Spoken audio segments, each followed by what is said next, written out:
So, because of Apple's new in-house silicon, the Mac lineup has gained a lot more attention. And I think that's especially true for those who weren't considering a Mac at all. I fall into this category. I'm familiar with Mac OS, but I've always preferred Windows. And now that I'm in need of a new laptop, those M1 and by the time I release this video, M2 MacBook Pros have got me curious. So because of Apple's new silicon, I'm giving the M1 and Mac OS a shot.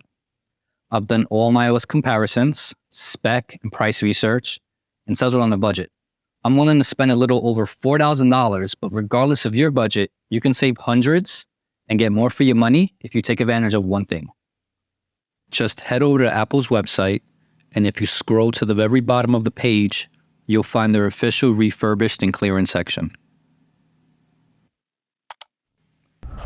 The laptop I decided to purchase was the 16-inch MacBook Pro in Space Gray with Apple's M1 Max chip, 10-core CPU, 32-core GPU, and a 16-core Neural engine, 64 gigabytes of unified memory, 2 terabytes of storage, and the 140-watt USB-C power adapter.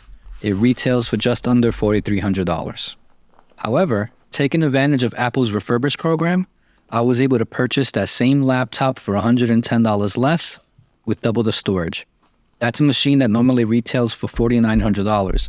So essentially, I saved over $700. And as you can see, other than a small logo on the front of the packaging, you'd have no idea it wasn't a brand new Apple MacBook Pro.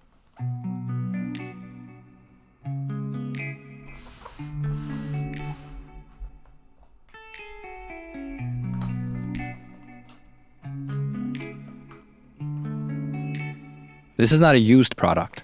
It comes in your standard retail packaging, fully sealed, with brand new accessories, including paperwork and Apple's famous stickers.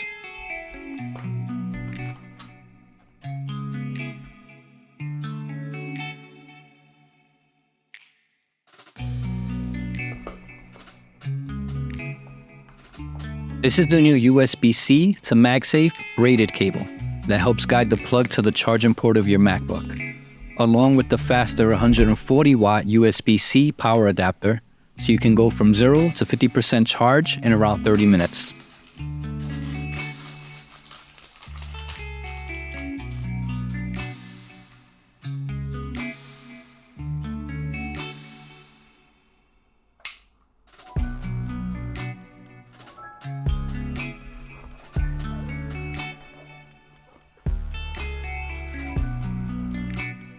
Buying refurbished, at least from Apple, and getting a little more bang for my buck, I can already tell, even before fully unwrapping this thing, that it's absolutely the way to go. And now that the M2s are out, you're likely to save even more on a refurbished M1.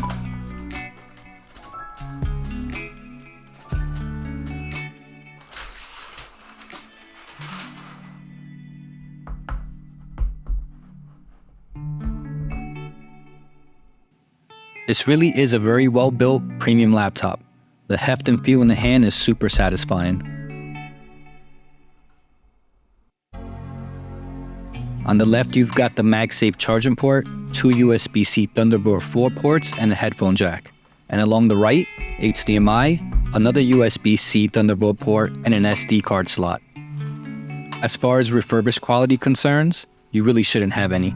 This thing is pristine, with 0 blemishes, scratches, or signs of use. After setting it up, I checked out the battery health, and that too was at 100%.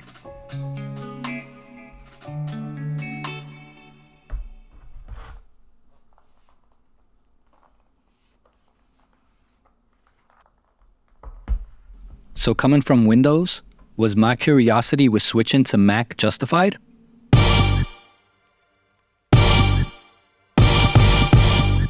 Are we ready?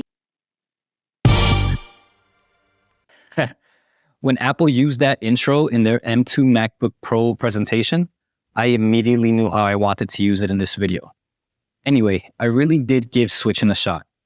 I took the time within the return policy period to familiarize myself with the system.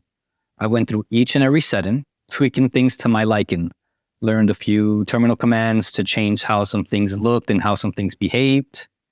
And I even downloaded and paid for software like Magnet, just to further fine-tune some of the annoyances I found.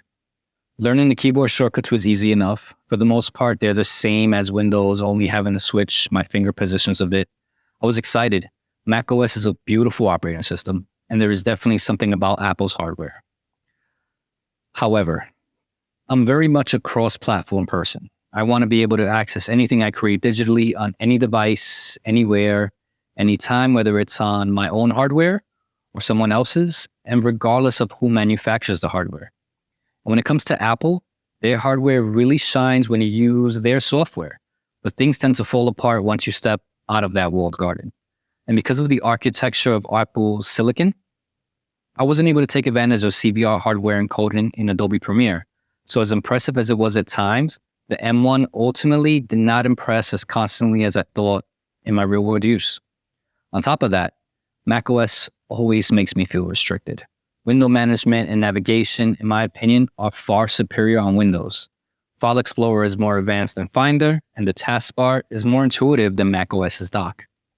The M1's power efficiency, especially when disconnected from a power source, battery life, and low fan noise, are absolutely incredible. But the Mac operating system slowed me down more often than it benefited me. So as happy as I was to get such a great deal, I returned the MacBook and pre-ordered Razer's new Blade 16 instead. That being said, everyone's needs are different, and not everyone demands so much from their machines. It didn't work out for me, but I'd still recommend Apple for a lot of people, especially machines like their MacBook Air. And I highly recommend getting more for your money by taking advantage of their refurbished program. I'm Dre. This is Attention Spent. See you in the next one.